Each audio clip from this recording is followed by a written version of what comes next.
स्वार्थथी अमे दूर थईए, तव चरण स्वीकारजो।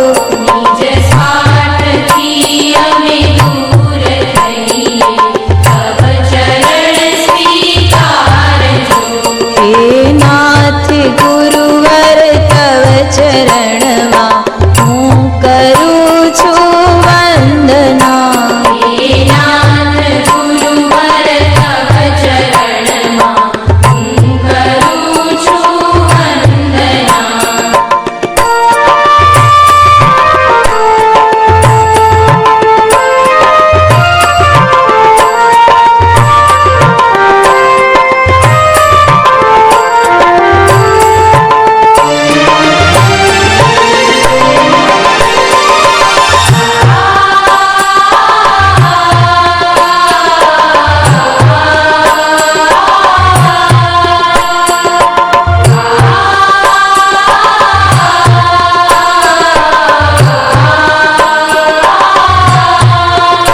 जन्मो जन्म सत्संग थी कीर्तार पार उतारजो। जन्मो जन्म सत्संग थी कीर्तार पार उतारजो। हे नाथ तारा साथ थी भव जड़ पार उतारजो। हे नाथ तारा साथ थी भव जड़ पार उतारजो। हे नाथ गुरुवर तव चरणमा हूँ करूँ छु वंदना। हे नाथ गुरुवर तव चरणमा हूँ करूँ छु वंदना।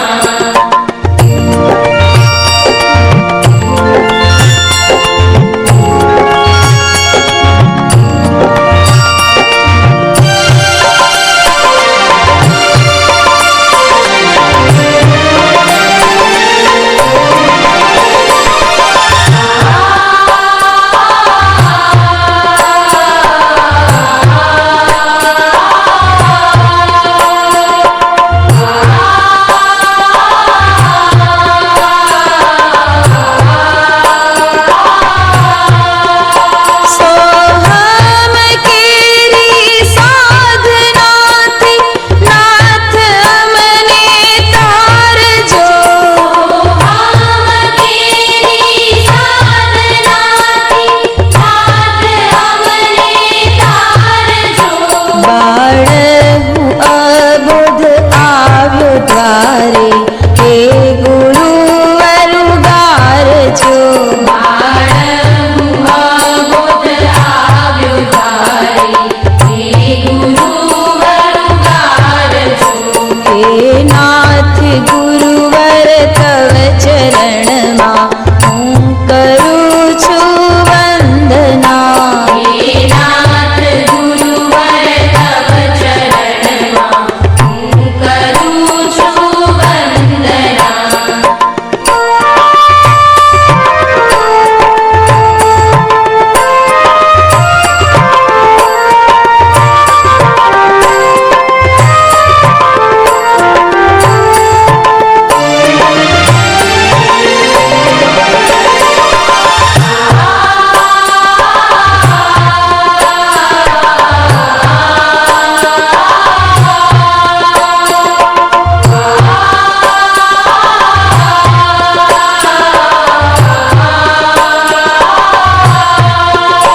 आप स्वयं निराकार અને વિશ્વમાં હે વ્યાપ્ત છો। आप स्वयं निराकार અને વિશ્વમાં હે વ્યાપ્ત છો। સદજ્ઞાનની જ્યોતિ જલાવી અમર દયમાં સ્થાપજો। સદજ્ઞાનની જ્યોતિ જલાવી અમર દયમાં સ્થાપજો। हे नाथ गुरुवर तव चरणमा हूँ करूँ छु वंदना। हे नाथ गुरुवर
थोड़ा आगे भी जाओ, थोड़ा आगे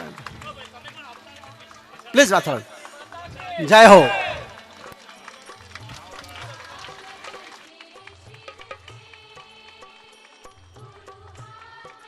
ठीक है, हाँ बस रे बेसी जाओ।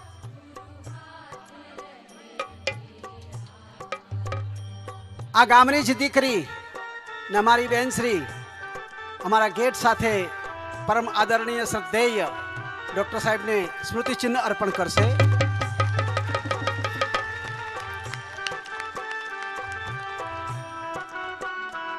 अब मैं आदरणीय डॉक्टर साहब से विनती करता हूं कि हमारी यहाँ जो भी कथा हुई है उसमें आदरणीय बहन श्री जो आई है उनका आप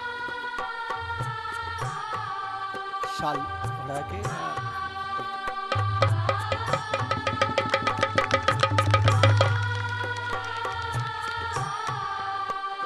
सेवा नित तेरी कर आऊं मैं अपना प्राचीन केंद्र ना की दूरी साहब डॉक्टर सावलिया साहब निज शीस सोमनाथ भगवान को निज शीस नमाऊं मैं चरणामृत पा करके सिद्धांत कर्म करूं मेरा इस बालक के सिर पे गुरु हाथ रहे तेरा, गुरु हाथ रहे तेरा। मुझे ऐसा वर दे गुणगान कर।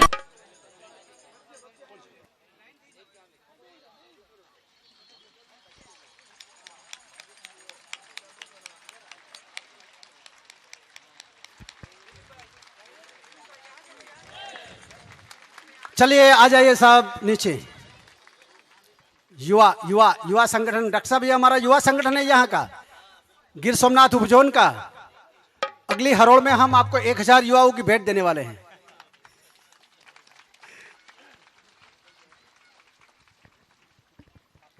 बोलिए परम पूज्य गुरुदेव की। अब जो भाई बहन जहाँ पर भी खड़े हैं, पर्याप्त स्थान है, अपने स्थान पर बैठ जाएं। हम जिनको सुनने आए हैं, जिनके लिए इतने वर्षों से हम इंतजार कर रहे थे, वो पल हम सबके मध्य में हैं। आइए उनका उद्बोधन हो। उससे पूर्व हमारे आराध्य, हमारे भगवान, जिन्होंने हम सबको अनेकों अनुदान वरदान दिए हैं, और निश्चित रूप से यहाँ पर बैठा हर एक सदस्य, हर एक गायत्री परिवार का अंग अवयव निश्चित रूप से उनकी सामीप्यता को अनुभव आज भी करते हैं। उनका आगमन इस धराधाम पे हुआ था, तो ऐसे गुरु को हम नमन करें। समर्पण के भाव के साथ प्रस्तुत प्रज्ञा गीत हमारी ब्रह्मवादिनी बहनें, आओ गुरु को करें हम नमन, क्यों न गुरु को करें हम नमन। प्रस्तुत है प्रज्ञा गीत। बोले सदगुरु देव की जय। आओ गुरु को करे हम नमन, क्यों नहीं हम नमन। मुक्ति का द्वार है जिनकी पावन शरण, मुक्ति का द्वार है जिनकी पावन शरण। दृष्टि जिनकी करे पातकों का समन, दृष्टि जिनकी करे पातकों का समन। आओ गुरु को करे हम नमन, क्यों न गुरु को करे हम नमन। आओ गुरु को करे हम नमन, क्यों न गुरु को करे हम नमन। भाव થી તાળી પાડીને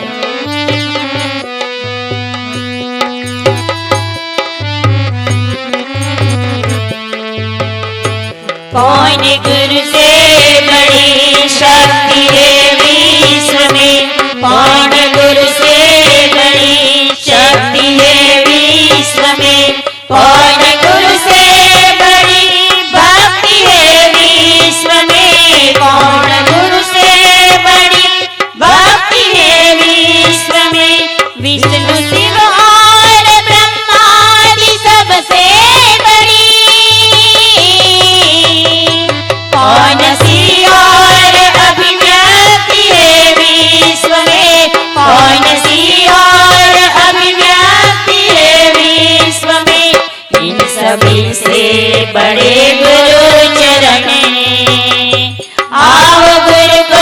करे हम नमन, आओ गुरु को करे हम नमन, क्यों न गुरु को करे हम नमन।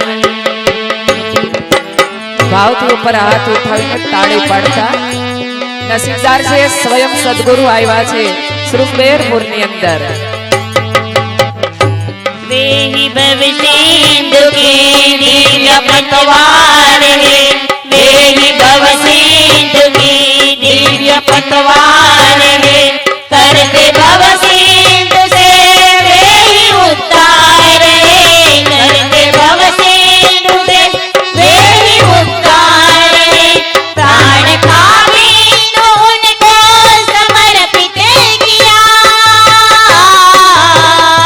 वो ही लहरा उठे प्राण के बिंदु में, वो ही लहरा उठे प्राण के बिंदु में, बस वही तो है करुणाकरने, आओ गुरु को करे हम नमन, आओ गुरु को करे हम नमन, क्यों न गुरु को करे हम नमन।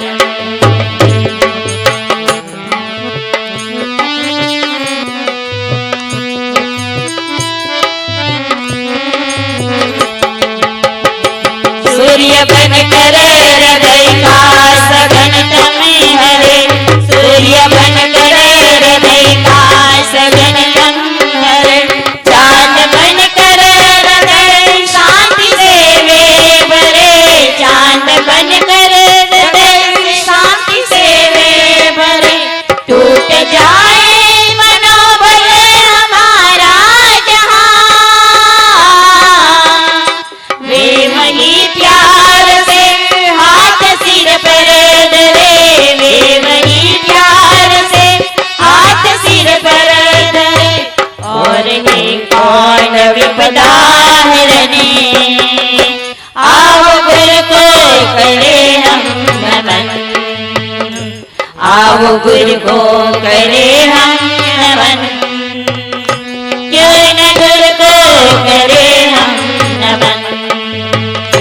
मुक्ति का द्वार है जिनकी पावन शरण, मुक्ति का द्वार है जिनकी पावन शरण, दृष्टि जिनकी करे पातकों का समन, दृष्टि जिनकी करे पातकों का समन, आओ गुरु को करे हम नमन, क्यों न गुरु को करे हम नमन, आओ गुरु को करे हम नमन, क्यों न गुरु को करे हम नमन, क्यों न गुरु को करे हम नमन, क्यों न गुरु को करे हम नमन।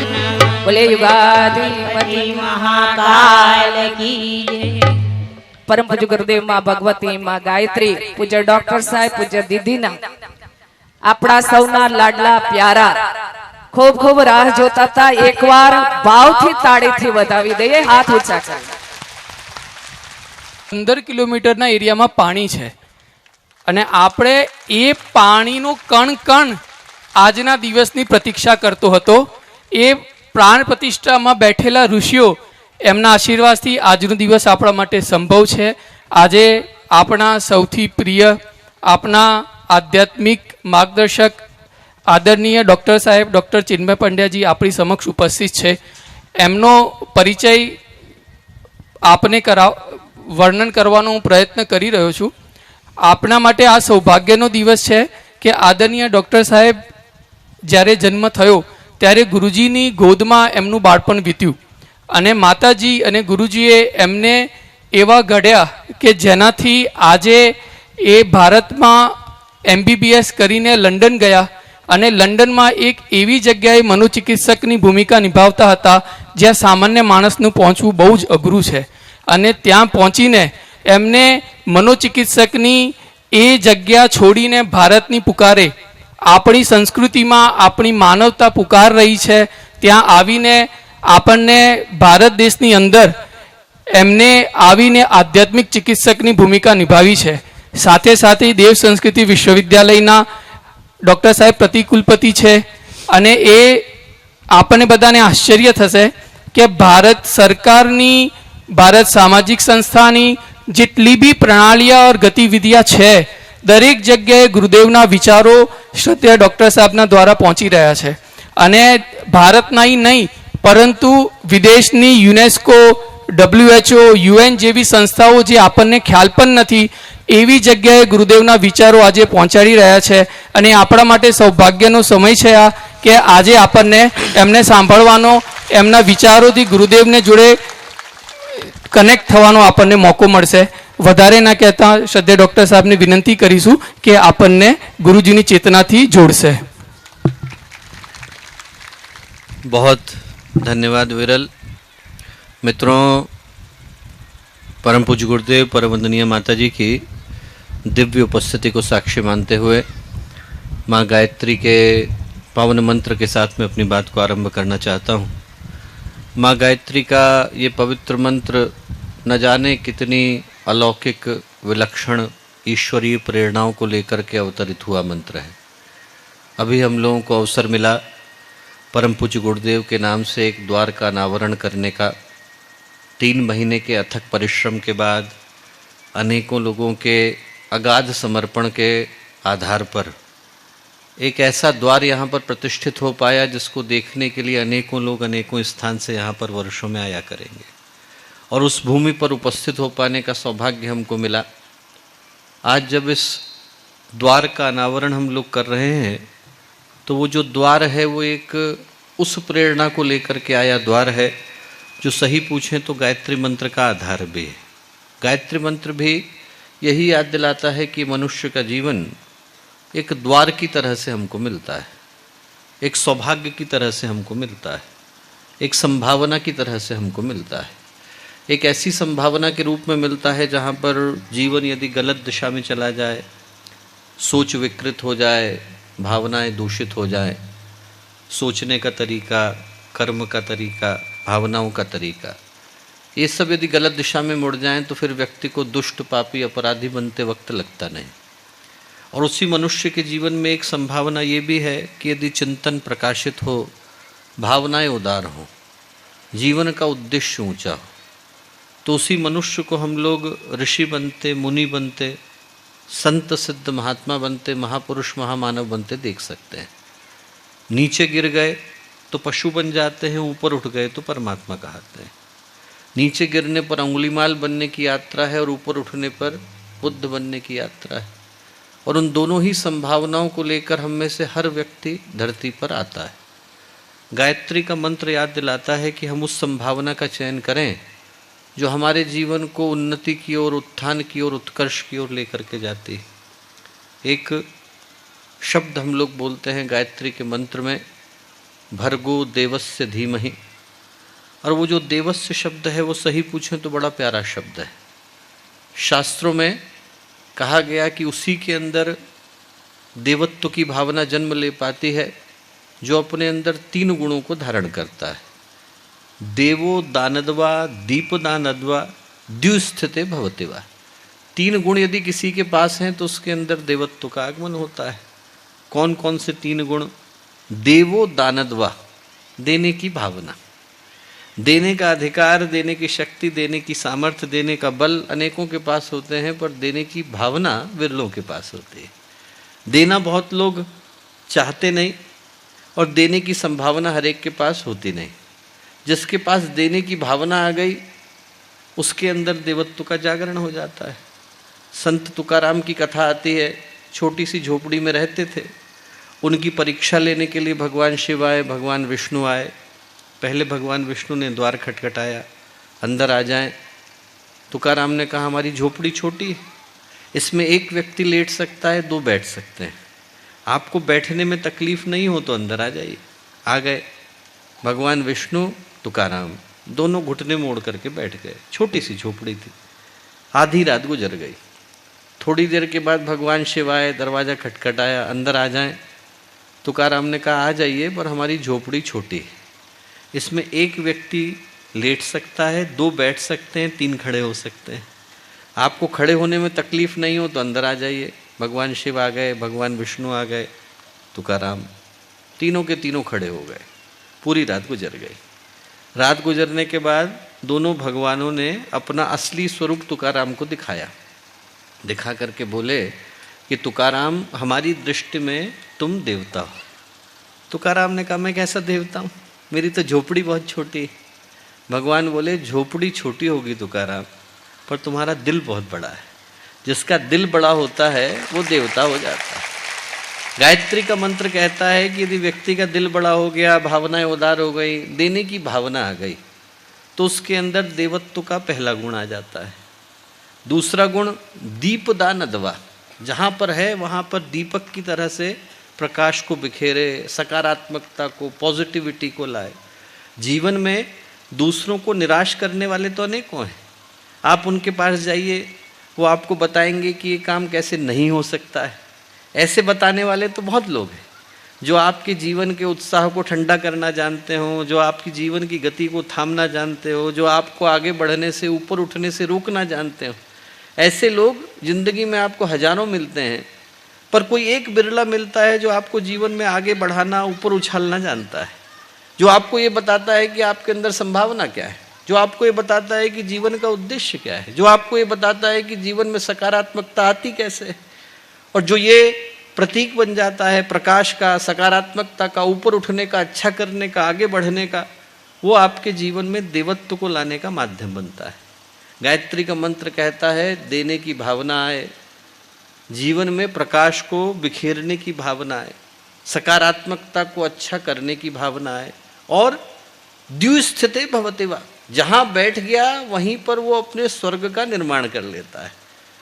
जो गायत्री मंत्र हमारे अंदर देवत्व की भावना को लाता है, वो एक बड़े गंभीर संदेश के साथ लाता है। देवता वो होते हैं जिनको स्वर्ग की आवश्यकता नहीं होती, स्वर्ग को उन देवताओं की आवश्यकता होती है। जहाँ बैठ गए वहीं पर उनका स्वर्ग हो जाता है। भागवत में कथा आती है, संत थे, बहुत पुण्य किया, उनको लेने के लिए इंद्र भगवान स्वयं आए, और इंद्र भगवान बोले कि आपने इतने पुण्य कर लिए हैं कि आपको महलोक में लेकर के जाएंगे। बोले वो लोक इतना ऊपर है, इतना ऊंचा है कि वहाँ पर घुसने की इजाज़त मुझे भी नहीं है। मैं भी आपको द्वार तक छोड़ करके आ सकता हूँ, अंदर मैं भी आपको नहीं ले जा सकता हूँ। मेरे पास इतनी ही शक्ति है, इतना ही अधिकार है, इतने ही राइट्स मुझे दिए गए हैं कि मैं आपको दरवाजे तक छोड़ करके आ जाऊँ। अंदर जाने के लिए मुझे भी इजाज़त नहीं। उन्होंने कहा, अच्छा ठीक, चलते हैं। चल दिए। मैंने कोई पाप किया है? इंद्र बोले, एक पाप किया है। उसके बदले में क्या मिलेगा? उसके बदले में कुछ नहीं मिलेगा। बोले जो नरक का दरवाज़ा है, रास्ते में पड़ता है, बोले वो नरक का दरवाज़ा आपको दिखाना भर है, अंदर भी आपको नहीं ले जाना है। बोले हम आपको ले जाएंगे, नरक का द्वार दिखाएंगे, चेहरा घुमा देंगे, बस इतनी देर में आपका वो कर्म जो है कट जाएगा। रास्ते में नरक है, होते हुए चलेंगे। बोले ठीक। संत को लेकर के चले।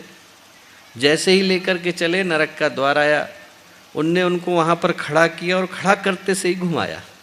जैसे ही घुमाया तो अंदर से धन्यवाद की आवाज़ें आने लगी, अंदर से आशीर्वाद की, थैंक यू की आवाज़ें आने लगी। कौन बोल रहा है? संत ने पूछा। बोले आपके शुभ कर्मों का जो पुण्य है, प्रकाश है, शीतलता है, वो इतनी ज़्यादा है कि जैसे ही आप नरक के दरवाजे पर आकर के खड़े हुए, ये लोग जो अंदर पाप की अग्नि में जल रहे थे, उन तक जैसे ही आपके शुभ कर्मों की गंध पहुंची, ठंडक पहुंची, उनको बड़ा अच्छा लगा। तो वो अंदर से धन्यवाद दे रहे हैं। संत बोले यदि मेरे क्षण भर के लिए यहाँ खड़े होने से इन लोगों को इतना आनंद हुआ, तो अब मैं यहीं रहूँगा, कहीं और नहीं जाऊँगा। इंद्र भगवान ने कहा कि क्या कह रहे हैं भगवान? बोले यदि आप यहीं रुक गए तो आपके सारे पुण्य, आपके सारे शुभ कर्म इन पापियों के बीच में बट जाएंगे। वो संत बोले इससे बढ़कर के सौभाग्य दूसरा नहीं हो सकता। जीते जी मैंने अपने कर्म दूसरों को अच्छे रूप में दिए, मरने के बाद अपने लिए रखूँगा क्या? बोले मरने के बाद भी यदि मेरे शुभ कर्म किसी के काम आते हैं तो उसका कल्याण है। यहाँ पर बैठे तो उस नरक को स्वर्ग में बदलना पड़ा। द्युस्थिते भवति वा, जो गायत्री का मंत्र है वो ये प्रेरणा देता है, हमारे अंदर देने की भावना आए, हमारे अंदर उमंग की, उत्साह की, आगे बढ़ने की, ऊपर उठने की प्रेरणा आए, हमारे अंदर ये प्रेरणा आए कि हमें स्वर्ग की आवश्यकता नहीं, जहाँ बैठेंगे अपने स्वर्ग का निर्माण कर लेंगे। जैसे ही ये भावना आती है तो हमारे जीवन में भी स्वर्ग का वो द्वार खुलता है जिस द्वार को भी हम लोग प्रतिष्ठित करके आए। वो द्वार हमारे जीवन में खुले, इस भाव के साथ माँ गायत्री से हम लोग प्रार्थना करते हैं, अभ्यर्थना करते हैं, ये कामना करते हैं कि हमारे जीवन में शुभ मंगल कल्याण का उदय हो, जीवन अच्छाई की ओर, उन्नति की ओर, उत्थान की ओर, उत्कर्ष की ओर अग्रसर हो सके। इस भावना के साथ माँ गायत्री का पावन मंत्र एक बार हम लोग साथ साथ बोलें, कमर सीधी कर लें, उस शक्ति से प्रार्थना करें जो सद्ज्ञान की, सद्भाव की, सत्कर्म की देवी है। माँ गायत्री का पावन मंत्र साथ साथ। ओम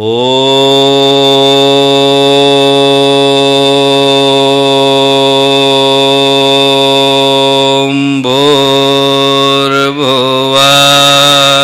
स्वः तत्सवितुर्वरेण्यं भर्गो देवस्य धीमहि धियो यो नः प्रचोदयात्।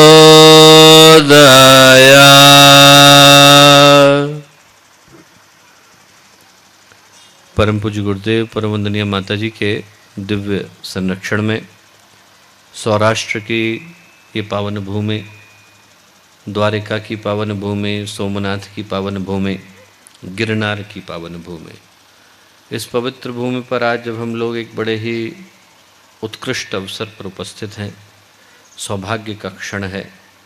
पूज्य गुरुदेव के नाम से द्वार का अनावरण आज यहाँ हुआ, तो इस पावन अवसर पर हम लोगों के साथ यहाँ पर उपस्थित आदरणीय उदय भाई साहब, आदरणीय जानी काका, आदरणीय किरीट भाई, आदरणीय हरी माओ जी, आदरणीय मसरी भाई, यहाँ उपस्थित आदरणीय रश्मि बहन, इस क्षेत्र के और विभिन्न स्थानों से आए गायत्री परिवार के सभी सम्मानित कार्यकर्तागण, प्यारे भाइयों बहनों और प्यारे मित्रों, आज एक बड़े ही सौभाग्यशाली अवसर पर उपस्थित हो पाने का अवसर हम लोगों को मिला है।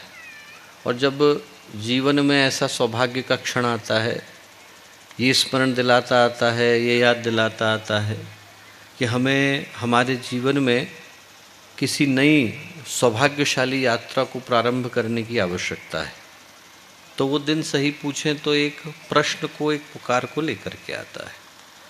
आज यदि हम लोग विभिन्न स्थानों से आकर यहाँ पर उपस्थित हुए, कोई अज्ञात शक्ति, कोई भगवान की शक्ति हमें यहाँ खींच करके लाई, तो हमें अपने आप से पूछने की आवश्यकता है कि यदि आज हम लोग यहाँ आकर के बैठे हैं तो हम लोगों की उपस्थिति के पीछे का मूल कारण क्या है, यहाँ से हम लोगों को किस संकल्प को लेकर के जाने की आवश्यकता है। पूज्य गुरुदेव का आगमन इसी धरती पर हुआ आज से वर्षों पहले, जब इस भूमि पर दूर दूर तक पानी नहीं था, और उनकी उपस्थिति से जब यहाँ पर जल की धारा बही, तो एक वैसी ही चेतना की धारा हमारे हृदय में भी जन्म लेनी चाहिए कि जो हम यहाँ से उठें, जब हम यहाँ से उठें तो हमारे हृदय में गहन संकल्प का भाव हो, मन में सौभाग्य का उदय हो चुका हो, और मन में एक ये भावना हो, ये वेदना हो, ये संकल्प हो कि हमें यहाँ से जाने के बाद क्या अच्छा करने की आवश्यकता है। और आज का दिन सही पूछें तो उसी सौभाग्य की पुकार को लेकर के आया। हर एक के जीवन में सौभाग्य का आगमन होता नहीं, जीवन में सौभाग्य अवसर बन करके आता है, और जो उसको पहचान पाता है उसके जीवन में सौभाग्य बन करके जाता है। भगवान आते हैं, दरवाज़ा खटखटाते हैं, जो भगवान को पहचान जाते हैं उनके जीवन में बरसात होती है, जो नहीं पहचान पाते उनके लिए तो भगवान को खाली हाथ ही लौटना पड़ता है। और कभी कभी जीवन की साधारण सी घटनाएं जीवन में क्रांति को जन्म दे करके जाते हैं। चक्रवर्ती सम्राट थे, युवराज थे सिद्धार्थ, घर से बाहर निकले तो एक बड़ी सामान्य सी घटना घटी। एक वृद्ध व्यक्ति को देखा, मैं भी होऊंगा क्या? एक व्यक्ति को बीमार देखा, मैं भी पड़ूंगा क्या? एक व्यक्ति की शव यात्रा को देखा, मेरी भी निकलेगी क्या? 3 ही प्रश्न थे और 3 प्रश्नों ने सिद्धार्थ को भगवान बुद्ध बना करके खड़ा कर दिया। हम सोच करके देखें कि बाहर की दृष्टि से तो बड़ी सामान्य सी घटना है, पर मनुष्य के जीवन में क्रांति घट पाती है यदि उन क्षणों के मूल्य को, महत्व को, मर्म को समझ पाने की स्थिति में हमारी अंतर चेतना होती है। नहीं तो अवसर आते हैं, द्वार खटखटाते हैं, पर यदि उन अवसरों के मूल्य को हम समझ नहीं पाते तो उन अवसरों को खाली हाथ लौटना पड़ता है। महाराष्ट्र की भूमि थी, एक बड़ी अद्भुत घटना घटी। 12 साल का बालक था, नाम था नारायण। विवाह करने के लिए गया। जैसे ही विवाह करने के लिए गया तो शादी कराने वाले पंडित ने वर और वधू का लग्न करते समय में जोर से बोला, सावधान। महाराष्ट्र में परंपरा है, शादी कराते समय में बोलते हैं सावधान। उसको भी बोला, सावधान बोलना था कि नारायण के मन में प्रश्न आया, सावधान होने को क्यों कह रहा है? उनने तुरंत सोचा कि इसलिए कह रहा है कि न जाने कितने वर्षों की प्रतीक्षा के बाद ये मनुष्य का जीवन मिला है, न जाने मैं क्या क्या बनाऊंगा। हम लोग अपने आप से पूछ करके देखें, आज यहाँ आकर के बैठे हैं, मनुष्य का शरीर मिला है, मनुष्य की योनि मिली है, नर तन मिला है। इससे पहले हम लोग क्या बने, किसको याद? 2000 वर्ष की प्रतीक्षा के बाद किसी को जीवन मिला, 20 वर्ष की प्रतीक्षा के बाद किसी को जीवन मिला, किसी को हजारों वर्षों की प्रतीक्षा के बाद मिला। मक्खी, मच्छर, गधा, घोड़ा, कुत्ता, बिल्ली, न जाने व्यक्ति को क्या क्या बनना पड़ता है। और बनने के बाद एक दिन जब जीवन में पुण्य का, प्रकाश का अभ्युदय होता है, तब जीवात्मा को वो सौभाग्य मिल पाता है जिसको हम मनुष्य का जीवन कह करके पुकारते हैं। ऐसा ही विचार 12 वर्ष के नारायण के मन के अंदर आया। न जाने कितने वर्षों की प्रतीक्षा के बाद मनुष्य का जीवन मिला है। इस मनुष्य के जीवन का उद्देश्य क्या है, लक्ष्य क्या है, जाना कहाँ है, करना क्या है? उनके मन में तुरंत विचार आया कि इसको जानना तो अनिवार्य है। शादी के मंडप को त्यागा, त्र्यंबकेश्वर के पास टापली का जंगल है, जाकर के बैठे। 12 वर्ष के बाद दोबारा उठे तो उनका नाम समर्थ गुरु रामदास हो गया था। घटना कितनी साधारण सी थी, घटना इतनी सी ही थी कि एक 12 साल के बालक को शादी कराने वाले पंडित ने सावधान होने के लिए कहा था। न जाने कितनों को कहा होगा और कितनों ने सुना होगा। न शादी कराने वाले पंडित सावधान हुए और न सुनने वाले वर वधू सावधान हुए, पर एक के जीवन में क्रांति घट गई। क्रांति घटाने के लिए ये अनिवार्य नहीं होता कि बाहर क्या घट रहा है, क्रांति घटाने के लिए ये अनिवार्य होता है कि भीतर क्या घट रहा है। यदि आपके हृदय के अंदर, आपके मन के अंदर, आपके चिंतन के अंदर, आपके व्यक्तित्व के अंदर सौभाग्य के अंकुर फूट रहे हैं, तो यही क्षण आपके जीवन में एक क्रांति को घटा करके जाते हैं। क्रांति को घटाने के लिए अनिवार्य हो जाता है कि जो घट रहा है उसके मूल्य को, महत्व को, मर्म को समझ पाने की स्थिति में हमारी अंतर चेतना हो। वैसे ही दोस्तों, बाहर की दृष्टि से देखें, हम लोग एक द्वार का अनावरण करने के लिए यहाँ आकर के बैठे। भीतर की दृष्टि से देखें तो आज का दिन एक बड़े ही गंभीर प्रश्न को लेकर के आया। ये मनुष्य का जीवन भी तो द्वार ही है, ये मनुष्य का जीवन भी तो एक संभावना ही है, ये मनुष्य का जीवन भी तो सही पूछें तो उसी ओर चलने का इशारा करता है जिस ओर कभी परम पूज्य गुरुदेव चल करके गए। विवेकानंद ने भी उसी तरफ की यात्रा करी, नरसिंह मेहता ने भी उधर की ही यात्रा करी, जलाराम बापा ने भी उधर की ही यात्रा करी। उन्हीं मार्ग से चलकर, उसी राहों से चलकर, उसी पथ से चलकर न जाने कितनों ने अपने जीवन के सौभाग्य का वर्णन किया। आज का दिन याद दिलाता आया कि जो मनुष्य का जीवन है, न जाने कितने वर्षों की प्रतीक्षा के बाद मिला, न जाने कितनी कष्ट कठिनाइयों से गुजरने के बाद, पीड़ा परेशानियों से गुजरने के बाद, दुख तकलीफ़ों से गुजरने के बाद मनुष्य के जीवन को प्राप्त करने का सौभाग्य मिल पाता है। आज का दिन हम में से हर एक के जीवन में द्वार खटखटाता आया, सावधान करता आया, झकझोरता आया, याद दिलाता आया। क्या याद दिलाता आया? ये याद दिलाता आया कि जब हम में से हर एक का जन्म होने वाला था, हमें याद हो न हो, पर हम लोगों की भगवान के साथ मुलाकात हुई थी। भगवान ने हम में से हर एक को बुलाया था और बुला करके 1 to 1 की बातचीत करी थी। और क्या कहा था? ये कहा था कि बेटा, तू मेरी सबसे प्यारी आत्मा है, मैं तुझे धरती पर भेज रहा हूँ, मेरे खजाने में जो सबसे कीमती उपहार है वो मैं आज तुझे दे करके धरती पर भेज रहा हूँ। मनुष्य के जीवन से बढ़कर के दूसरा बहुमूल्य, दूसरा कीमती, दूसरा बेशकीमती उपहार मेरे खजाने में देने के लिए है नहीं। वो मैं आज तुझे दे करके धरती पर भेज रहा हूँ। धरती पर जाना और मेरी धरती को स्वर्ग बनाने का प्रयत्न करना, और जब लौटने का वक्त आए तो चेहरा नीचे करके मत आना। ये मत कहना कि जो आपने संभावना दी थी उसको मैं भूल गया। पर यदि हम लोग अपने अपने हृदय पर हाथ रख करके पूछें तो हम लोगों को लगता नहीं है कि जो हम लोग वचन भगवान को दे करके आए उसको हम लोग भूल गए, जो संभावना लेकर के आए उसको भूल गए, जो सौभाग्य लेकर के आए उसको भूल गए। व्यक्ति जिन चीज़ों को लेकर के आता है उनको भूल जाता है। बाकी की सारी चीज़ों को भूलने के बाद प्राप्त कर पाना संभव है। पैसा गया मिल जाता है, आपकी गाड़ी की चाबी चली गई दूसरी बन जाती है, घर का सामान चला गया फिर मिल जाता है, पर जीवन का उद्देश्य चला गया तो फिर लौटा पाने का कोई मार्ग है नहीं। महर्षि गौतम थे, उनके अनेकों शिष्य थे, कुछ राजा बने, कुछ महाराजा बने, कुछ सेनापति बने, कुछ मंत्री बने। उनका एक शिष्य अपने जीवन के उद्देश्य को भूल गया, डाकू बन गया, लोगों की हत्याएं करता, पैसा लूटता, सामान चुराता। महर्षि गौतम को जैसे ही पता चला उन्होंने कहा बाकी की मुझे चिंता नहीं, उससे मिलने के लिए मैं खुद जाऊंगा। लोगों ने कहा आप बिल्कुल मत जाइए साहब, आप गए आपको पहचान नहीं पाएगा, गलती से आपके ऊपर हमला कर देगा तो न जाने क्या होगा।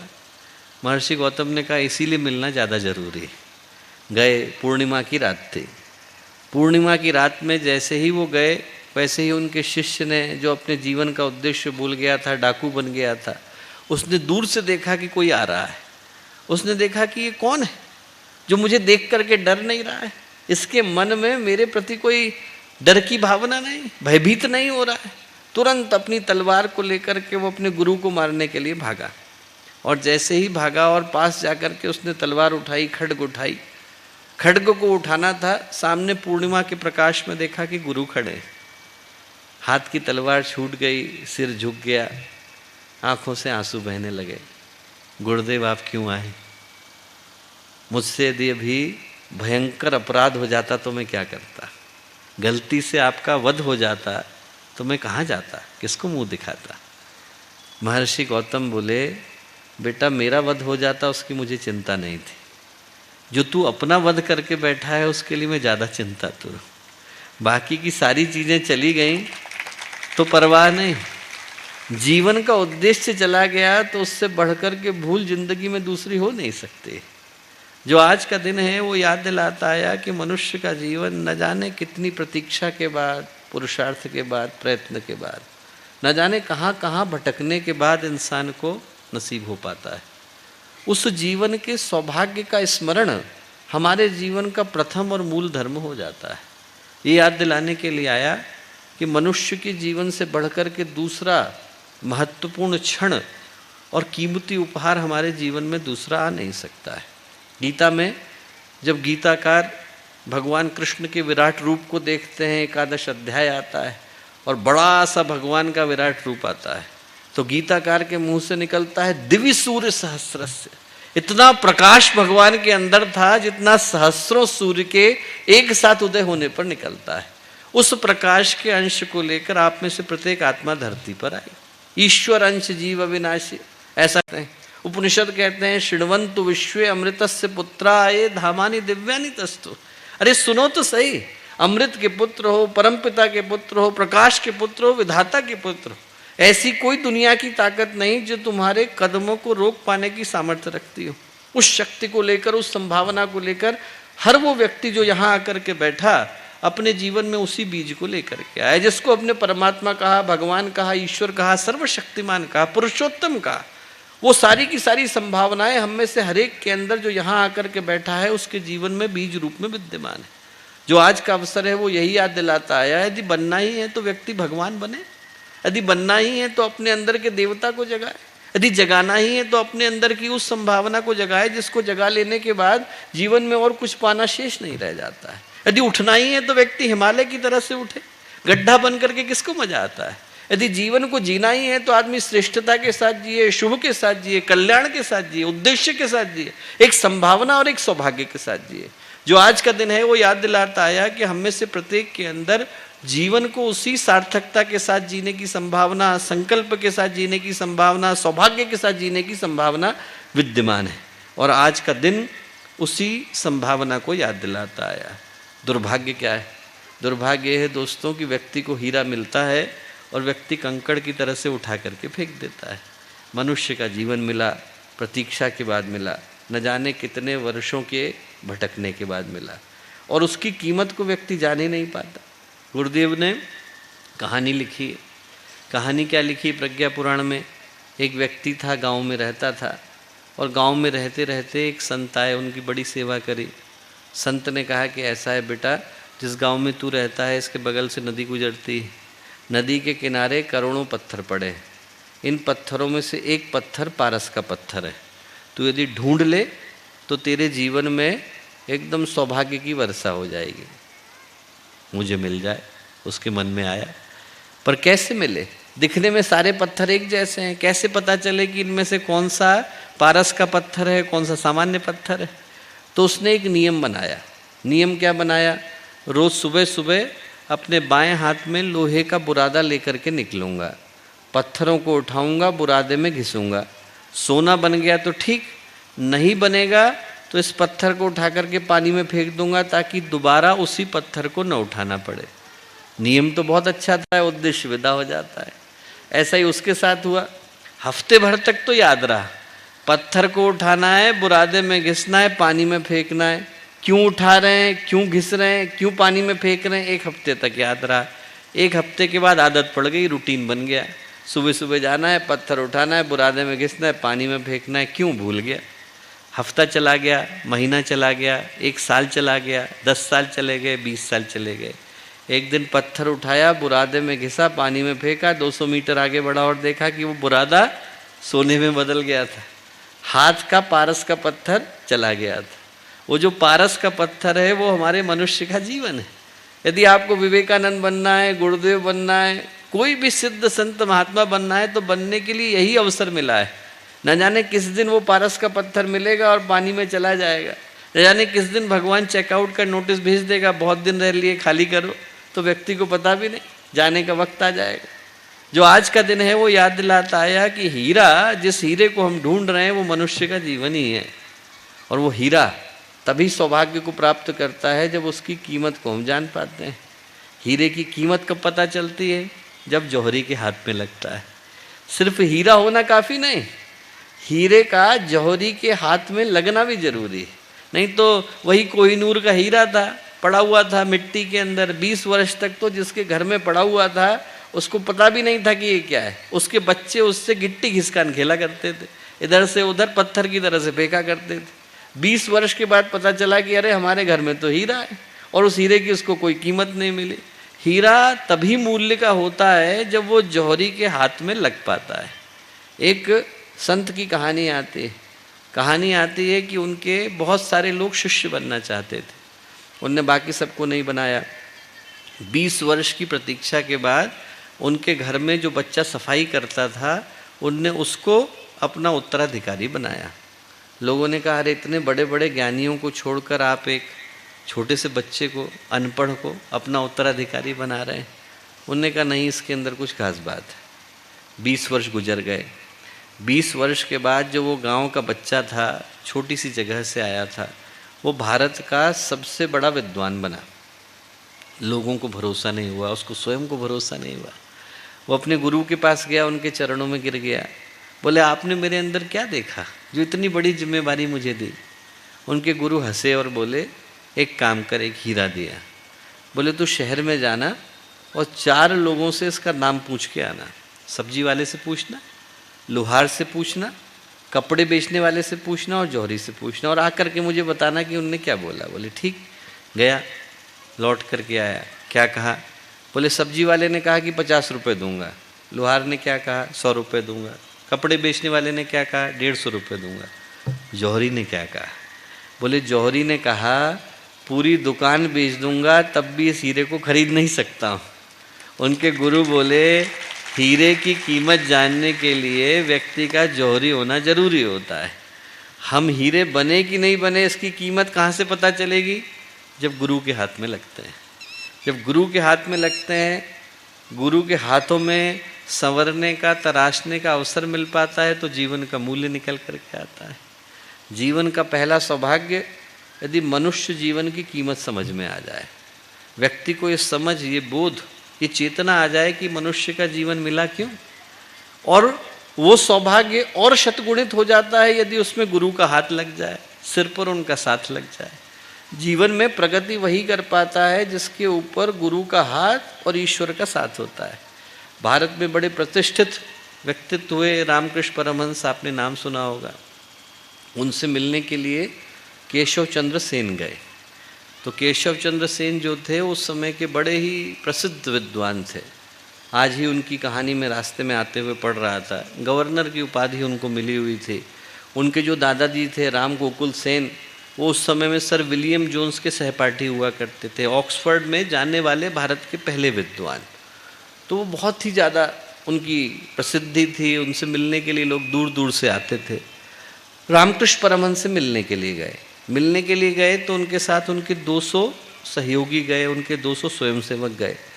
और जब गए तो रामकृष्ण परमहंस ने केशव चंद्र सेन को तो ऊपर बिठाया, जमीन पर जाकर विवेकानंद के साथ बैठ गए। विवेकानंद तो 18 साल के नौजवान थे, 19 साल के नौजवान थे। उस क्लास के अंदर, उस कक्ष के अंदर बैठे लोग भी ढंग से नहीं जानते थे कि ये कौन है। और विवेकानंद सही पूछें तो उस दिन किसी अच्छी भावना के कारण नहीं आए थे, उनके मन में बड़ी समस्याएं थी। आपको पता होगा कि उनके पिताजी का देहावसान छोटी उम्र में हो गया था, माँ बीमार चल रही थी, बहन ने आत्महत्या कर ली थी, विवेकानंद के भाई घर छोड़ करके भाग गए थे। विवेकानंद संन्यास लेना चाहते थे पर उनको सांसारिक जिम्मेवारियों को निभाने के लिए बाध्य होना पड़ता था। आप सोच के देखिए कि मन में कितना द्वंद्व रहा होगा। इसीलिए विवेकानंद ने 39 वर्ष की आयु में शरीर को त्यागा और 39 वर्ष का होते होते उनको 39 बीमारियां हो चुकी थी। डायबिटीज़ अलग से थी, रीनल प्रॉब्लम अलग से थी और बहुत सारी तकलीफ़ें थी। तो शरीर और मन द्वंद्व से गुजर रहा था और इस भावना के साथ गए थे कि इतने बड़े व्यक्ति हमारे गुरु से मिलने के लिए आ रहे हैं, हमारे गुरु यदि थोड़ी सिफारिश कर देंगे तो हो सकता है हमें जॉब मिल जाए। इस भावना के साथ गए। रामकृष्ण परमहंस ने केशव चंद्र सेन को, जो ब्राह्म समाज के अध्यक्ष थे, प्रेसिडेंट थे, गवर्नर थे, उनको तो कुर्सी पर बिठाया, जमीन पर जाकर विवेकानंद के साथ बैठे। लोगों को लगा कि शायद ये पहचान नहीं पाए हैं कि कौन आए। लोगों ने कहा अध्यक्ष वहाँ पर बैठे हैं साहब। रामकृष्ण परमहंस से बोले कि प्रेसिडेंट तो वहाँ बैठे हैं कुर्सी के ऊपर। रामकृष्ण परमहंस बोले उधर दीपक जल रहा है, मैं सूरज के पास आकर के बैठा हूँ। केशव चंद्र सेन को भरोसा नहीं हुआ। केशव चंद्र सेन को लगा कि साहब मैं इतना बड़ा व्यक्ति, इस लड़के को कौन जानता है। तो रामकृष्ण परमहंस ने उनसे कहा कि बेटा जो तू कर रहा है वो करने के लिए भगवान का आदेश हुआ है? बोले नहीं हुआ। बोले फिर चलेगा नहीं? बोले देख ये वाला चलेगा। ये वाला मतलब विवेकानंद। और उस समय उस कक्ष में बैठे लोग भी विवेकानंद को नहीं जानते थे, केशव चंद्र सेन को पूरी दुनिया जानती थी। आज उल्टा हो गया है। आज केशव चंद्र सेन का नाम बताने के लिए मेहनत करनी पड़ती है और विवेकानंद को सारी दुनिया जानती। चलता वही है जिसके सिर के ऊपर भगवान का हाथ होता है। और ये कहानी आपको क्यों बताई? इसलिए बताई कि सन 38 में जब गुरुदेव ने अखंड ज्योति लिखनी शुरू करी, आप सोच के देखिए 80 वर्ष भी नहीं हुए, सेकेंड वर्ल्ड वॉर चल रही थी, पेपर मिलता नहीं था। गुरुदेव अपने हाथ से पेपर बनाते थे, लुगदी बना करके सुखाते थे धूप में, और जब उसके पन्ने आ जाते थे तो उन पन्नों के ऊपर अखंड ज्योति को अपने हाथ से लिखते थे और लिख करके साइकिल पर 250 घरों में छोड़ करके आते थे। ऐसे 6 महीने तक चलाई। लोगों ने कहा कि चलेगी नहीं। आज वो अखंड ज्योति जो भारत की सबसे ज़्यादा बिकने वाली आध्यात्मिक पत्रिका है, लोगों ने 80 साल पहले कहा कि ये चलेगी नहीं। पैसे आप लेते नहीं हो, विज्ञापन आप छापते नहीं हो, साइकिल पर आप छोड़ने के लिए जाते हो, और यदि किसी तरीके से छोड़ भी दोगे तो मथुरा के बाहर कैसे लेकर के जाओगे? चलेगी नहीं। गुरुदेव ने उनमें से किसी को उत्तर नहीं दिया, पर अखंड ज्योति के अंदर लिखा, क्या लिखा? इंसान की जलाई हुई हो तो कल को बुझ जाए, भगवान की जलाई हुई होगी तो अखंड जलेगी। वो भगवान की जलाई हुई। भगवान का जो जलाया हुआ होता है वो अखंड जलता है। वहाँ मैं खड़ा हूँ, आप खड़े हैं, कोई खड़ा है, इससे फर्क नहीं पड़ता। वो जो जहाज है वो भगवान का जहाज है। वहाँ पर भगवान की योजना, वहाँ पर ईश्वर की योजना काम करती है। तो पहला जीवन का सौभाग्य यदि हम लोग हीरा बन पाते हैं, और वो सौभाग्य बढ़ पाता है यदि हम लोग जौहरी के हाथ में लग पाते हैं, यदि हमारे जीवन में ये भाव आ पाता है कि हम लोग गुरुदेव के लिए, ईश्वर के लिए कुछ कर पाने का एक दायित्व निभा पा रहे हैं, तो हम लोग याद करें कि आज का दिन सौभाग्य को लेकर के आया। ये याद दिलाता आया कि हमारे जीवन में मनुष्य होने के नाते जो सौभाग्य मिला, उस सौभाग्य को सफल करने का प्रयत्न हम में से हर एक को करने की आवश्यकता है। आज का दिन याद दिलाता आया कि जिस ईश्वरीय योजना का अंग बन पाने का, अंश बन पाने का अवसर हम में से हर एक को मिला, उस योजना को सफल बनाने के लिए प्रयत्न करने की आवश्यकता है। आज यदि हम लोग सब और देखें तो क्या देखने को मिलता है? आज इंसान जीवन के उद्देश्य से भटक गया, परिवार हमारी आंखों के सामने टूट रहे हैं, समाज हमारी आंखों के सामने बिखर रहा है। अब ऐसे में दो ही तरह की व्यवस्थाएं हैं। आग लगती है तो कुछ लोग बुझाने के लिए आते हैं और कुछ लोग आकर के फ़ोटो खींचते हैं, इंस्टाग्राम पे छापते हैं। हम लोगों को ये प्रार्थना करने की आवश्यकता है कि कल को जब भारत का इतिहास लिखा जाए, दुनिया का इतिहास लिखा जाए, तो हमारा नाम आग बुझाने वालों में शामिल हो। हमारा नाम उनमें लिखा जाए जिनने समस्या को देखा तो समस्या को सुलझाने के लिए आगे आए। हमें प्रार्थना ये करने की आवश्यकता है कि हमारे हृदय में वो संकल्प आए। दुनिया में तकलीफ़ें बहुत हैं, परेशानियां बहुत हैं, और उनको बताने के लिए हम लोगों को अखबार पढ़ने की आवश्यकता नहीं, यूट्यूब देखने की आवश्यकता नहीं, इंस्टाग्राम चेक करने की आवश्यकता नहीं। छोटा सा आप समाचार पत्र उठा करके देखिए, उसकी जो खबरें हैं वो इंसान को पर्याप्त बता देती हैं कि दुनिया में घट क्या रहा है, चल क्या रहा है। अभी आप उत्तर प्रदेश की घटना को उठा करके देखिए। 12 साल की लड़की ने 6 साल के बच्चे की हत्या करने का प्रयास स्कूल में इसलिए किया क्योंकि उसे लगा कि ऐसा करने से स्कूल की छुट्टी जल्दी हो जाएगी। अब आप सोच के देखिए, 12 साल की बच्ची तो अबोधी है, 6 साल का बच्चा अबोधी है, और एक बच्चे की ज़िंदगी की कीमत स्कूल की छुट्टी से ज़्यादा हो गई। आप सोच के देखिए, हमारे आसपास जो घट रहा है, चूँकि रोज़ घटता है तो हम लोग उसके दर्द को महसूस नहीं कर पाते हैं, पर जो घट रहा है वो ऐसा घट रहा है कि यदि सबने वैसे ही घटने दिया और वैसे ही पीड़ा, वैसे ही पतन, वैसे ही परेशानी चलती रही, तो आने वाले समय में जो दुनिया हमारे बच्चों के हाथ में लगेगी उसमें कोई रहना चाहेगा नहीं। उस दुनिया को बदलने के लिए हर व्यक्ति को अपने अपने संकल्प को पूरा करने की आवश्यकता है, और उसकी शुरुआत वहीं से होती है जहाँ पर मनुष्य के जीवन के सौभाग्य को, अवसर को हम लोग याद कर पाते हैं। हीरा मिला, कंकड़ की तरह से हमारे हाथ से न निकल जाए। हीरा मूल्यवान हो पाता है यदि जौहरी के हाथ में लग पाता है और उस संकल्प को याद कर पाता है जिसके लिए हीरे को जन्म मिला। गले की माला बन पाता है। माला बनने का अर्थ है, उद्देश्य है कि हमारे जीवन में अच्छा करने का संकल्प आ पाता है। हम में से हर व्यक्ति जोड़ता है। माला एक हीरे से नहीं बनती, अनेकों हीरों से बनती है। आज का दिन ऐसा है जहाँ पर गुरुदेव हजारों हीरों को पुकार रहे हैं। हर व्यक्ति को अपनी अपनी भूमिका को पूरा करने की आवश्यकता है। कोई फिल्म हिट होती है तो हीरो के कारण हिट नहीं होती है, उसमें लिखने वाले के कारण भी हिट होती है, उसमें गीत देने वाले के कारण भी हिट होती है, उसमें सिनेमेटोग्राफर के कारण भी हिट होती है, उसके लिए जिसने पूरे स्टूडियो को बनाया उसके कारण भी हिट होती है। यदि इस संसार को सही उद्देश्य की तरफ लेकर के जाना है तो हर व्यक्ति को अपनी भूमिका को पूरा करना अनिवार्य हो जाता है। दुनिया सबकी है, संस्कृति सबकी है, भविष्य सबका है, बच्चे सबके हैं। यदि कोई ये सोचे कि कोई एक व्यक्ति आएगा और एकदम चमत्कारी डंडा घुमाएगा और दुनिया बदल जाएगी, तो वो संभव नहीं। हर व्यक्ति को उसकी भूमिका को याद दिलाने के लिए गायत्री परिवार आया।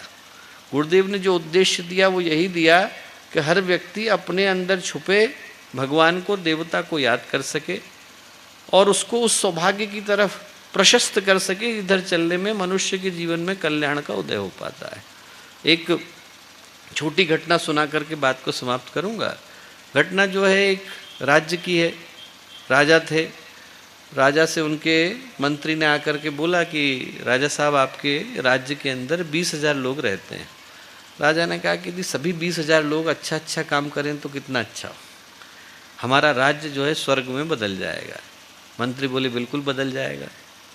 बदलता क्यों नहीं, राजा ने पूछा। बोले आप एक प्रयोग करके देखो। क्या प्रयोग करके देखें?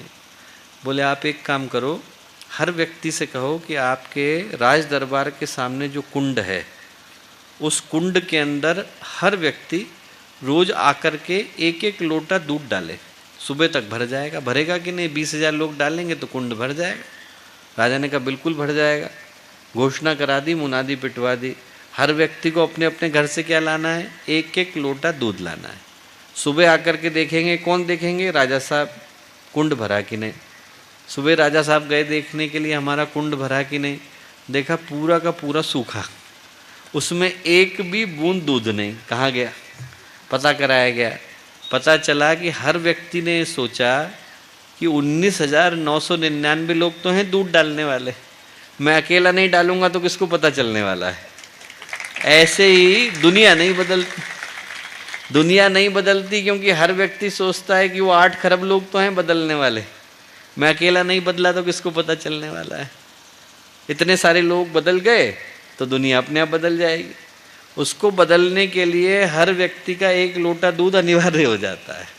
जब वो हर व्यक्ति बदलता है, जिसको गुरुदेव ने कहा हम बदलेंगे तभी तो युग बदलेगा। जहाँ हमने अपने सुधार की शुरुआत करी वहीं पर तो युग के सुधार की प्रक्रिया शुरू हो पाती है। जो आज का दिन है वो याद दिलाता आया कि हमारे जीवन में जो सबसे बड़ा सौभाग्य है वो वैसे ही उदय हो चुका है। मनुष्य का जीवन मिल गया, गुरुदेव का साथ मिल गया, ईश्वरीय योजना का अंग हम लोग बन पाए और हमारे जीवन का वो सौभाग्य सफल हो पाता है यदि हम लोग यहाँ से संकल्प को लेकर के जा पाने की स्थिति में होते हैं। दुनिया का दर्द तकलीफ जैसी है हम में से हर व्यक्ति जानता है, उस पर अलग से बोलने की आवश्यकता नहीं, पर उस दर्द को दूर करने के लिए, उसको दूर करने के लिए, उसको हमारे भविष्य में से हटाने के लिए में से हर व्यक्ति को संकल्प को लेने की आवश्यकता है। यहाँ से हम लोग संकल्प लेकर के जाएं कि हर व्यक्ति के जीवन का सौभाग्य उसे हम लोग लौटा सकें। वो लौटा पाते हैं तो हम लोगों का यहाँ आना, इतनी धूप में यहाँ आकर के बैठना और इतने कष्ट के साथ इतनी दूर से आकर के इन बातों को सुनना सफल और सार्थक हो पाएगा।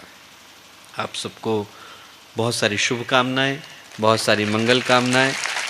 एक बार फिर से मैं मामा जी को उनके संकल्प के लिए, उनके परिश्रम के लिए, उनके समर्पण के लिए पुनः बहुत सारा धन्यवाद और बहुत सारी शुभकामनाएं देता हूं। आज उनने न केवल गुरुदेव का द्वार यहाँ पर प्रतिष्ठित किया, बल्कि सही पूछें तो स्वर्ग का द्वार प्रतिष्ठित किया। हम लोग हरि के द्वार से आ रहे हैं और यहाँ पर स्वर्ग के द्वार को प्रतिष्ठित कर रहे हैं, तो इससे बढ़कर के सौभाग्य हमारी ज़िंदगी में दूसरा नहीं हो सकता। पुनः बहुत सारी शुभकामनाएं, बहुत सारी मंगल कामनाएं।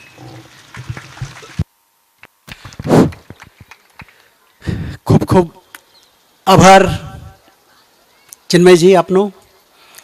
डॉक्टर साहब, एक शिविर में जब हम गए थे तो परम पूज्य गुरुदेव ने जो शब्द किए थे वो मैं आपको कहना चाहता हूँ, इन सबको कहना चाहता हूँ। शिविर की पूर्णाहुति होने पर गुरुदेव ने कहा, बेटा तुम प्रतिभाशाली हो, मुझे वो प्रतिभा नहीं चाहिए जो हिमालय की तरह खड़ी रहे और सामान्य जन समाज के लोग उनके दर्शन करके चले जाए, कि ऐसा बनना हमारा काम नहीं है। मुझे तो वो प्रतिभा चाहिए जो हिमालय के बर्फ की तरह पिघले, गंगा की तरह बहे और जन जन के गोले में जाके बसे। मुझे वो प्रतिभा की आपसे अपेक्षा है। ये वो प्रतिभा है जो गंगा के प्रवाह की तरह बह के हमारे गोले में आके बसी है। यहाँ पर खूब खूब धन्यवाद। અને આપણા વિસ્તારમાં આપણા હા મીનાક્ષી બેન આવો।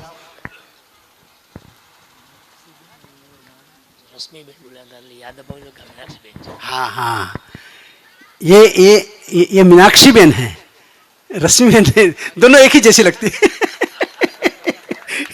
दोनों एक जैसे ही लगती हैं। इनको इस विस्तार में लाने वाली रश्मि बेन है। हाँ, उनकी पहली कथा जब हुई थी तो ये स्त्री शिक्षण के लिए यहाँ पर आई थी उनके साथ, बस हाँ साया लग रही है उसकी।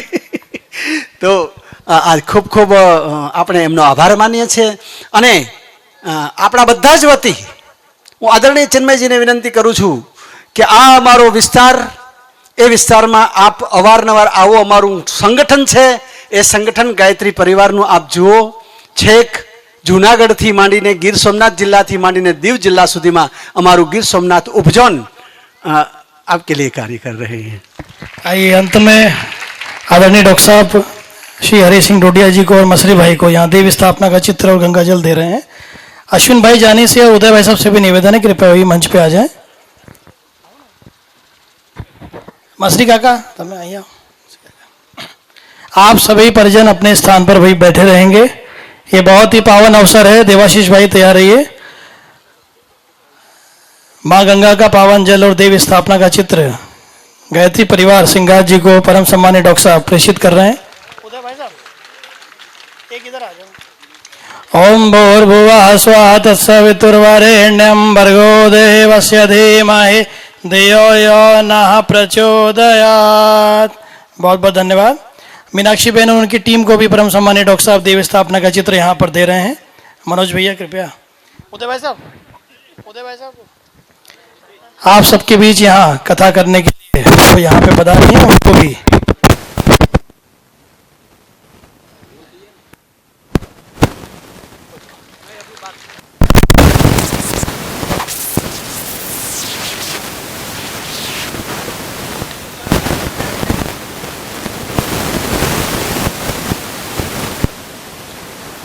आदरणीय डॉक्टर साहब एक वृक्ष का पूजन यहाँ पर कर रहे हैं. देव मंच पे रखा है.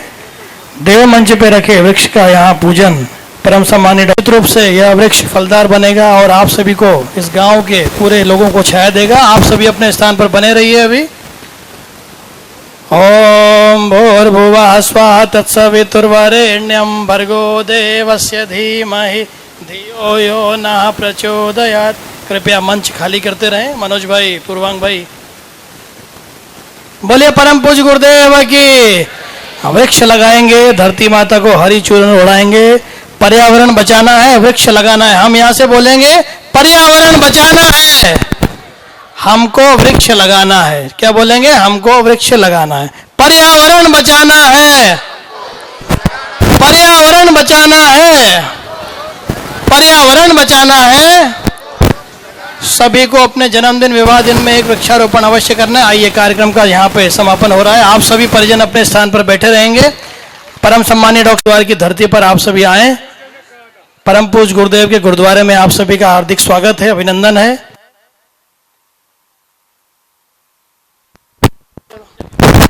सभी भाई बहनों से निवेदन है कृपया से खाली कर दें.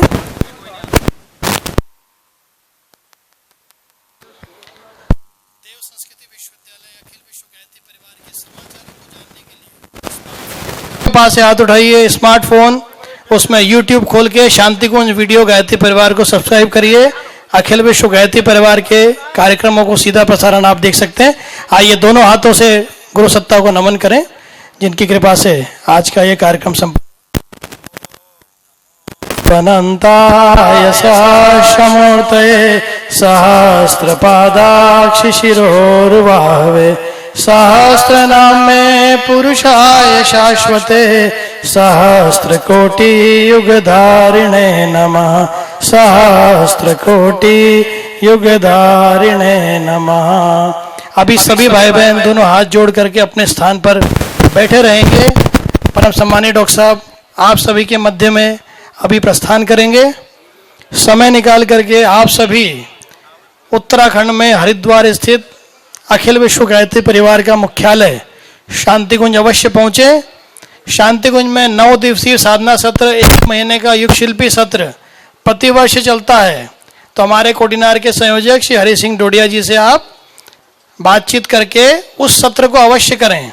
विद्यार्थियों के लिए, बुजुर्गों के लिए, युवाओं के लिए अनेक प्रकार के शिविर. अभी अपने स्थान पर बैठे रहिए.